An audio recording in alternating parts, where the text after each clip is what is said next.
በዛሬ ቪዲዮ የምናየው አጼ ዮሐንስ ዘመነ መንግስትን ነው። በ1868 አጼ ቴዎድሮስ መቅደላ ላይ ህይወታቸው ካለፈው በኋላ ሶስት ዋነኛ ተፎካካሪዎች ለስልጣን ፉክክር ያደርጉ ነበር። ከነዚህ ውስጥ መካከል ዋቅሹም ጎበዜ ኦፍ ላስታ፣ ሚኒሊክ ኦፍ ሸዋና ካሳ ምርጫ ኦፍ ትግራይ፣ እነዚህ ሶስቱ ወደ ስልጣን ይፎካከሩ ነበረ። በመጨረሻ ላይ ግን ዙፋኑን መያዝ የቻሉት ዋክሹም ጎበዜ ኦፍ ላስታ ናቸው። ዋክሹም ጎበዜ ኦፍ ላስታ አጼ ተክለ ጊዮርጊስ ብለው በ1868 መንገስ ችለዋል ማለት ነው። ከ1868 እስከ 1871ም ኢትዮጵያን አስተዳድረዋል። ነገር ግን ከፍተኛ የሆነ ተቃውሞ ነበረባቸው።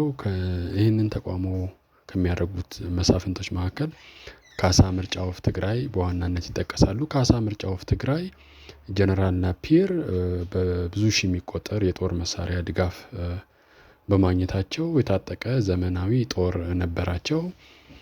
ይህ ተቃውሞ እያደር መጥቶ ወደ ግጭት አምርተዋል ማለት ነው። አሳም በተባለ ቦታ ሁለቱ ወገኖች ጦርነት አድርገዋል። ጁላይ 11 1871 ላይ የካሳ 12000 ዘመናዊ መሳሪያ የታጠቀና የሰለጠነ ጦር የዋቅሹም ጎበዜ 60,000 ሰራዊት አሸንፈዋል ማለት ነው።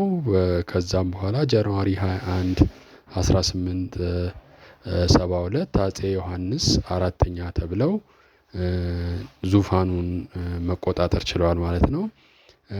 የአስተዳደር ዘይቤያቸውን በምናይበት ሰዓት አጼ ዮሐንስ እንደ አጼ ቴዎድሮስ ሁሉን ነገር በአንድ ማዕከል ለመጠቅለል ከመሞከር ይልቅ የተለያየ አካሄድ ተከትለዋል። ያ ምንድነው? የስልጣን ክፍፍል ማካሄድ ነው።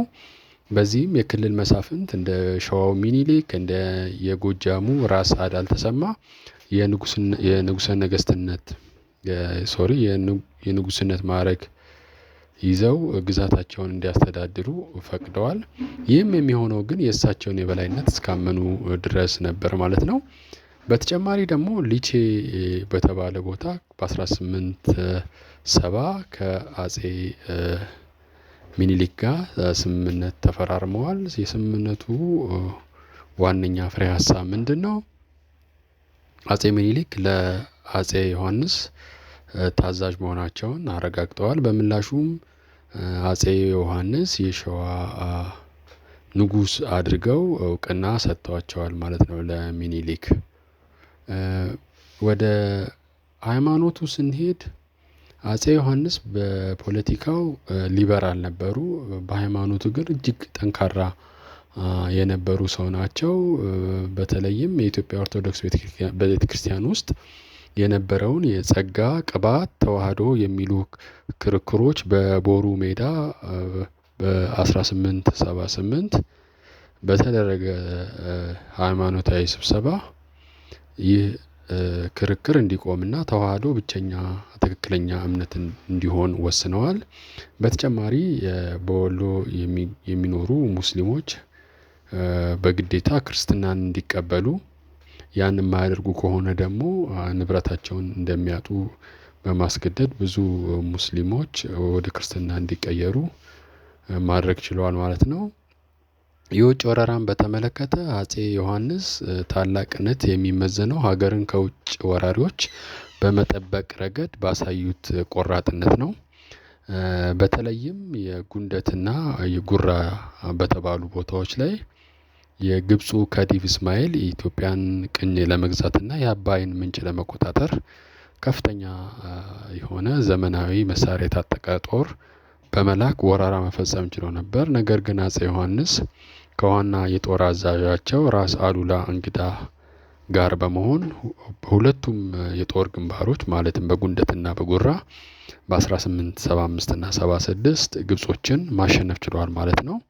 እነዚህ ድሎች ግብጽ በኢትዮጵያ ላይ የነበራትን ምኞት ማክሸፍ ችሏል ማለት ነው።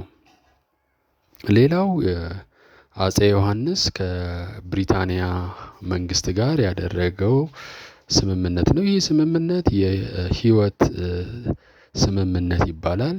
የዚህ ስምምነት ዋነኛ ነጥብ እንግሊዝ እና ግብጽ በሱዳን በመሃዲ አማጽያን የተከበቡ ወታደሮቻቸውን በኢትዮጵያ በኩል ለማስወጣት ፍላጎት ነበራቸው። በዚህ መሰረት ከአጼ ዮሐንስ ጋር ህይወት ወይም አድዋ ትሪቲ ተፈራርመዋል። አድዋ ስምምነት ተፈራርመዋል። በዚህም ስምምነት መሰረት ግብጾች የኢትዮጵያ ግዛቶችን ለቀው እንዲወጡ፣ በተጨማሪ በምጽዋ በኩል ለሸቀጦች፣ ለጦር መሳሪያ ነፃ መውጫና መግቢያ እንፈቅዳለን የሚል ውል አስቀምጠዋል። ለዚህም ምላሽ እንዲሆን አጼ ዮሐንስ የተከበቡ የግብጽ ወታደሮችን በኢትዮጵያ በኩል እንዲወጡ ማድረግ ችለዋል። ነገር ግን እዚህ ጋር ምንድነው እንግሊዞች ቃላቸውን ሳይጠብቁ ቀርተው ምጽዋን ለጣሊያኖች አስረክበዋል ማለት ነው። አጼ ዮሐንስም ከመሃዲስቶች ጋር ከፍተኛ ወደሆነ መፋጠጥና ግጭት ውስጥ አስገብቷቸዋል ይህ ስምምነት ማለት ነው። ጣሊያኖችም በ1885 ምጽዋን ወደብ መቆጣጠር ችለዋል። ከምጽዋ በመነሳትም ወደ ሰሜን ኢትዮጵያ ክፍሎች ቀስ በቀስ መግባት ጀመሩ። ዶጋሊ ላይ በ1887 ጃንዋሪ ላይ ራስ አሉላ እንግዳ የጣሊያኖችን ጦር ድል ማድረግ ችለዋል ማለት ነው። ዮሐንስ በ1888 በሶስት አቅጣጫዎች ስጋት ውስጥ ገብተው ነበረ። አንደኛ በሰዓቲ በኩል በኤርትራ አሁን ኤርትራ ውስጥ ያለ ቦታ ነው። ከጣሊያኖች የተለያዩ ጥቃቶች እና ወረራዎች አሉ። በምዕራብ በኩል ከመሃዲስቶች ወረራ ይፈጽማሉ፣ በመተማ በኩል ማለት ነው። በውስጥ ደግሞ ከሚኒሊክና ከተክለ ሃይማኖት ሴራ ጋር ተፋጠጡ። ነገር ግን አጼ ዮሐንስ የመሃዲው ጉዳይ ቀላሉ እንደሆነ በማሰብ መጀመሪያ ወደ መሃዲስቶች ፊታቸውን አዞሩ። መተማ ላይ ማርች 9 1889 ከመሃዲስቶች ጋር በተደረገ ውጊያ ቆስለው ህይወታቸው ሊያልፍ ችሏል ማለት ነው። ይህ እንግዲህ የአጼ ዮሐንስ የመጨረሻ የስልጣን ዘመናቸው በዚህ በመተማ ላይ ሊጠናቀቅ ችሏል ማለት ነው። ይህን ቪዲዮ ከወደዳችሁት ላይክ ኤንድ ሼር አድርጉ።